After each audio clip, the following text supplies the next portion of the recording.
Xorazmda birinchilardan bo'lib Rossiyadan to'g'ridan-to'g'ri metall chirpicha shifrlarni olib keldim deb tursiz.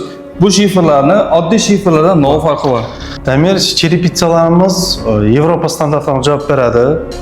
Eni 1.19, 1.10'ni rabochisi 1.10'ni yapadi. Chiripitsalarımızda zamok degan vajib bor. Zamogi bir-birini ulanganda arasında zazor qolmaydi. Toshni tushadi. Qochib ketmaydi, diagonali. Toshni zavodskoy Rossiyada ishlab yurganlar yaxshi biladi bular.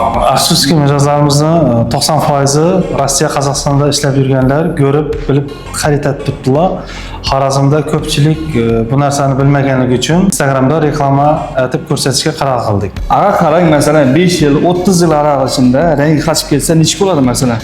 Rang o'chib, oqarib ketsa, zavod tomonidan boshqa tartib beriladi, lekin 2018-dan beri zavodimiz faoliyatini boshlagan bo'lsa, lekin unday holat bo'lmagan. Mijozlarimda unday javobi kelib tushmagan bizlarga.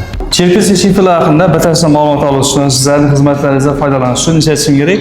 Kommentariyaga plus qoldiring, yoki bo'lmasa pastdagi raqamga telefon qilsangiz bo'ladi.